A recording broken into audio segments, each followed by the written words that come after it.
Hello everyone. तो कैसे हैं आप सब लोग। स्वागत है आपका हमारी आज की इस नई वीडियो में, जिसमें हम बात करेंगे जो पिछला हमारा टॉपिक जिस पर हमने वीडियो डाली थी आईएनसी के अपडेट के रिगार्डिंग, उसके बारे में हम बात करेंगे। तो ये उसका पार्ट 2 होने जा रहा है। ठीक है, इसमें हमने उसमें लास्ट में जो हमने कहा था कि हमने एक और आरटीआई लगाई थी एम्स के ऊपर, एम्स एग्जामिनेशन सेंटर के ऊपर, मतलब एम्स एग्जामिनेशन कंट्रोल बोर्ड के ऊपर, कि हमने आईएनसी से तो पूछ लिया कि इसका क्या है कि आईएनसी चाहिए कि नहीं चाहिए एफिलिएशन, पर जो बॉडी एग्ज़ाम कराती है क्या वो अपने से मांगती है कि नहीं मांगती, क्या चीज़ आईएनसी का एफिलिएशन, आईएनसी की सूटेबिलिटी स्टूडेंट से।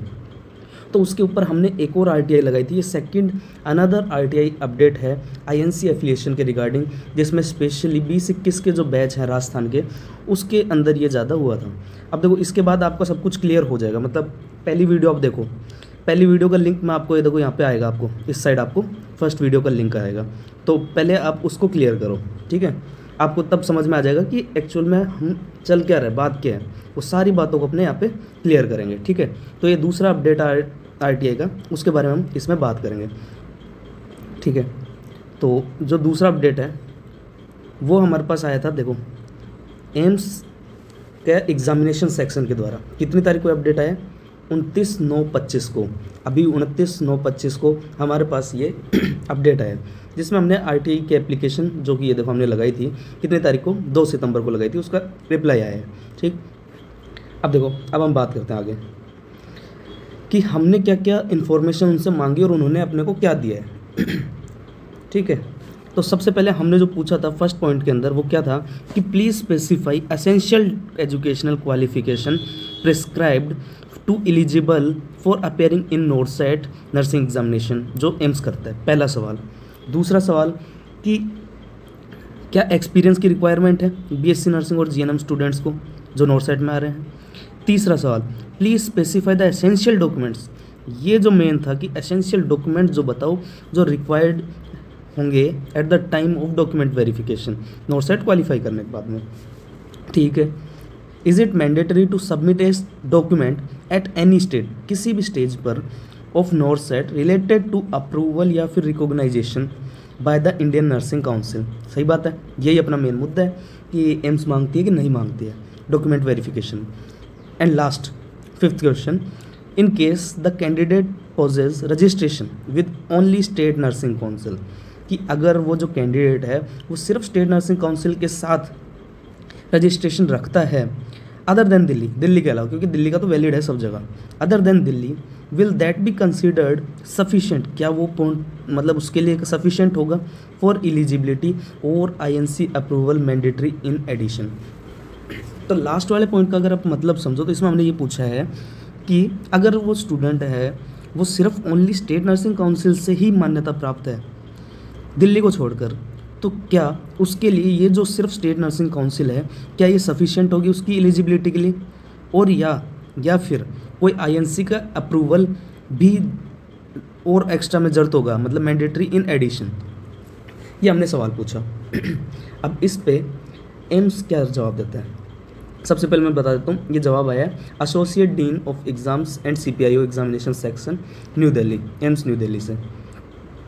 तो इसमें रिप्लाई क्या आता है, देखो, kindly read the advertisement notice published on the website for more information regarding the same available on the AIIMS website. जो कौन सी है? एम्स एग्जाम, जिस पे नोटसेट का डलता है।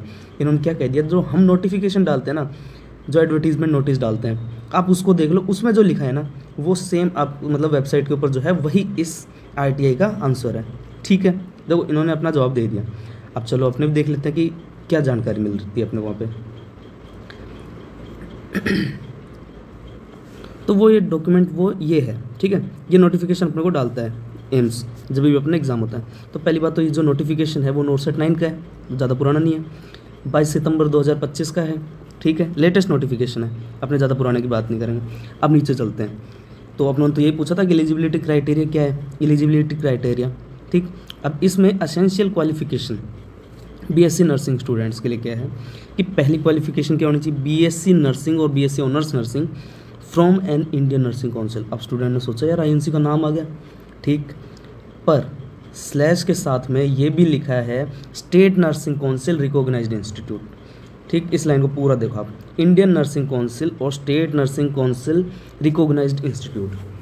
तो इतना तो आपको पता है कि जो आपका इंस्टीट्यूशन है, अगर वो उस बैच के दौरान आईएनसी से एफिलिएटेड या फिर सूटेबल नहीं दिखाया है, पर स्टेट नर्सिंग काउंसिल से तो सूटेबल है, तभी तो आपको आरए नंबर वगैरह मिले।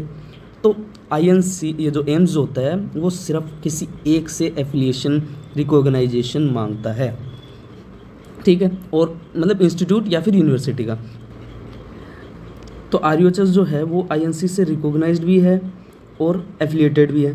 तो यहाँ पे तो यूनिवर्सिटी की बात की है, और इंस्टीट्यूट जो है वो आपका स्टेट नर्सिंग काउंसिल से भी वेरीफाइड है। तो इसमें इतनी कोई दिक्कत नहीं है। देखो, सिर्फ इतनी सी क्वालिफिकेशन मैंडेट करी गई है एम्स के द्वारा फॉर अपेयरिंग इन नोरसेट, ठीक है।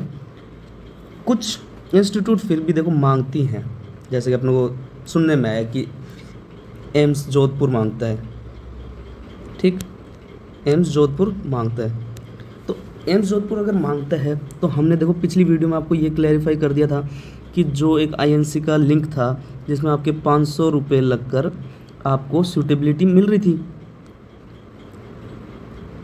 500 रुपये मिल के आपको सूटेबिलिटी मिल रही थी, तो आप वो भी करवा सकते हो।